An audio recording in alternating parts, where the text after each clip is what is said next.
छत्तीसगढ़ सरकार की महत्वाकांक्षी योजनाओं में से एक जो शायद बीजेपी को दोबारा सत्ता में लाने के लिए एक बड़ी वजह भी बनी। जैसे ही बीजेपी की सरकार सत्ता में आई, काफी ज्यादा नाराजगी इस योजना को लेकर बनाए गए नियम कानूनों को लेकर जो है सरकार को झेलनी पड़ी थी। लेकिन इसके बावजूद भी जिनको इस योजना का लाभ मिल रहा था वो जरूर सरकार से खुश थे। हम बात कर रहे हैं छत्तीसगढ़ सरकार की महत्वाकांक्षी योजनाओं में से एक महतारी वंदन योजना के बारे में, जिसके तहत प्रति माह जो महिलाएं हैं उनके खाते में 1,000 रुपए की राशि सरकार की ओर से डाली जाती है। तमाम तरह के नियम कानून इस योजना को लेकर बनाए गए, बहुत सारे क्राइटेरियाज इसमें बांट दिए गए जिनमें सभी महिलाओं को इस योजना का लाभ नहीं मिल रहा। लेकिन आधे से ज्यादा महिलाएं आज भी इस योजना का लाभ पा रही है और कहीं ना कहीं शायद सरकार की इस पहल से वो काफी ज्यादा खुश हैं। लोकसभा चुनाव में भी इसका एक व्यापक असर देखने को मिला और लगातार जो है वो कहीं ना कहीं कांग्रेसियों ने भी इस बात को माना कि जो बीजेपी है वो महतारी वंदन योजना के कारण ही यहाँ पर जीत दर्ज कर पाई है, क्योंकि महिलाओं को डर था कि अगर बीजेपी यहाँ पर ज्यादा सीटें नहीं जीतेंगी या बीजेपी अगर हार जाएगी तो उन्हें इस योजना का लाभ नहीं मिलेगा। यानी कहीं ना कहीं इस योजना का लाभ नहीं मिल पाने का डर भी इस बार बीजेपी को जिताने का एक बड़ा कारण बनी। लेकिन अब क्या हुआ? हाल ही में सीएम विष्णुदेव साय ने अपने सोशल मीडिया के एक्स पर एक पोस्ट किया जिसमें उन्होंने कहा कि एक बार फिर से महिलाओं के चेहरों पर खुशियां झलकने वाली है, क्योंकि करोड़ों की राशि का जो ट्रांसफर है वो अब इनके खाते में होने वाला है। यानी कि 5वीं किस्त की राशि की जो बात है वो सीएम विष्णुदेव साय ने कही है। लेकिन अब एक बार फिर इस पूरे मसले को लेकर साय सरकार घिर गई है। कांग्रेस का एक बड़ा दावा जिसने एक बार फिर से छत्तीसगढ़ की राजनीति में भूचाल ला दिया है। कांग्रेस के जो प्रवक्ता है धनंजय ठाकुर, उन्होंने महतारी वंदन योजना को लेकर एक बड़ा बयान दिया है। उनके बयान ने एक बार फिर से सनसनी मचा दी है और उनके बयान के तहत और जिस तरह से उन्होंने दावा किया है उसके मुताबिक 70 लाख महिलाओं को महतारी वंदन योजना की राशि देने का दावा जो सरकार ने किया है वो झूठा है, क्योंकि 5 लाख महिलाओं को पैसे नहीं मिले हैं।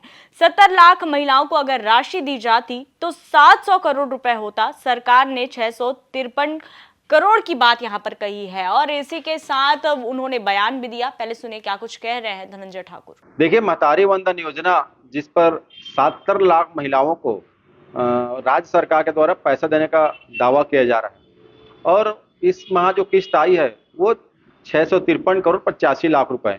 अगर 70 लाख महिलाओं को ये पैसा मिलता तो 700 करोड़ होता।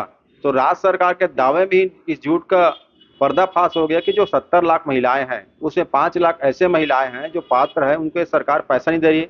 दूसरी बात, इस राज्य के लगभग 40% महिलाएं इस योजना से वंचित है, ना तो उनको इस योजना से जुड़ने का अवसर दिया जा रहा है और इस योजना को चलाने के लिए राज्य सरकार के पास पर्याप्त धन भी नहीं है। ये जो है अनुसूचित जनजाति विभाग, अनुसूचित जाति विभाग और महिला बाल विकास विभाग की जो मद है जो अन्य योजनाओं में खर्च होनी है उस राशि का आहरण कर रहे हैं और इस योजना में पैसा दे रहे हैं।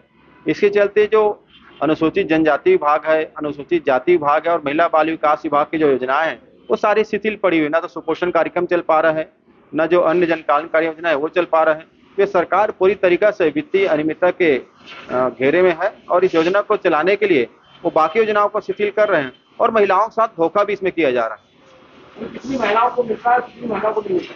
देखिए, जो सरकार दावा कर रही है कि 70 लाख महिलाओं को दे रहे हैं, मतलब 70 लाख महिलाएं पात्र हैं, तो 70 लाख महिलाओं को अगर पैसा मिलता तो 700 करोड़ रुपए होते हैं और ये खुद 653 करोड़ रुपए देने का दावा कर रहे हैं। मतलब सीधा सीधा 5 लाख ऐसे महिलाएं हैं जो इस योजना के पात्र हैं, उनको भी राशि दे नहीं पा रही है। दूसरी बात, जो अन्य महिलाएं जो इस योजना से नहीं जुड़ पाई है वो महिलाएं 45% से अधिक है, उनको भी अवसर नहीं मिल रहा है। मतलब पूरी तरीका से जो मोदी की गारंटी है फेल हो गई है और महिलाओं के साथ धोखा और छल किया जा रहा है। क्या लग रहा है कांग्रेस शासनकाल में सुचारू रूप से आपको, लेकिन बीजेपी शासनकाल में सरकार की बीजेपी सरकार की जो योजनाएं हैं वो जनता को लाभ नहीं दे पा रही है, सिर्फ चुनावी वर्ष देखते हुए महिलाओं को पैसा दे रहे हैं। अब सुनने में तो आ रहा है कि जो 70 लाख महिलाएं हैं उसमें भी छटनी किया जाएगा। मतलब समझ सकते हैं इस योजना को चलाने की साहस और क्षमता सरकार के पास नहीं है। भाजपा को वोट लेना था तो महिलाओं को ठगने का काम किया गया। विधानसभा चुनाव के दौरान लगभग 85 लाख फॉर्म भरवाए गए थे। सरकार बनने के बाद 70 लाख को देने का दावा कर रहे हैं, उसमें से 5 लाख लोगों को बीते 5 माह से पैसा नहीं मिला है और 45% महिलाएं जो इस योजना से नहीं जुड़ पाई है। तो जैसा कि आपने सुना कि शुरू से ही जब से सरकार बनी बीजेपी की, लगातार विपक्ष जो है महतारी वंदन योजना को लेकर लगातार शायद सरकार पर हमलावर रही और जिस तरह से नियम कानून बनाए गए, महिलाओं को भड़काने की भी कोशिश की गई, क्योंकि छत्तीसगढ़ में आधी आबादी महिला है और वो डिसाइड करते हैं कि इस बार सत्ता में कौन बैठेगा। तो महिलाओं को साधने के लिए जिस तरह से बीजेपी ने यहाँ पर कोशिश की और साधने में कामयाब भी हुई, लेकिन उसके बाद जीतने के बाद जिस तरह से इस पूरे योजना को लेकर जो नियम कानून बनाए गए, कहीं ना कहीं आधी से ज्यादा महिलाओं को इसकी नाराजगी भी है। इस बात को लेकर महिलाएं आवाज भी बुलंद करती रही और लोकसभा चुनाव में भी इसका तोड़ निकालने के लिए कांग्रेस ने नारी न्याय गारंटी योजना लाने का ऐलान किया था। हालांकि उसका जादू चलता नजर नहीं आया और महिलाओं ने महतारी वंदन योजना पर यहाँ पर जो है भरोसा बरकरार रखा। लेकिन अब जो नए आंकड़े यहाँ पर आए हैं, जिस तरह से कांग्रेस के प्रवक्ता है जो दावा कर रहे हैं, उसको लेकर एक बार फिर से शायद सरकार यहाँ पर घिरती नजर आ रही है। अब देखने वाली बात ये होगी कि उनके इस आरोप के बदले में जो शायद सरकार है वो क्या जवाब यहाँ पर देती है और किस तरह से अपना बचाव करती है। तो फिलहाल इस रिपोर्ट में इतना ही। छत्तीसगढ़ से जुड़ी तमाम खबरों से अपडेट रहने के लिए देखते रहिए छत्तीसगढ़ तक। जय जोहार, नमस्कार।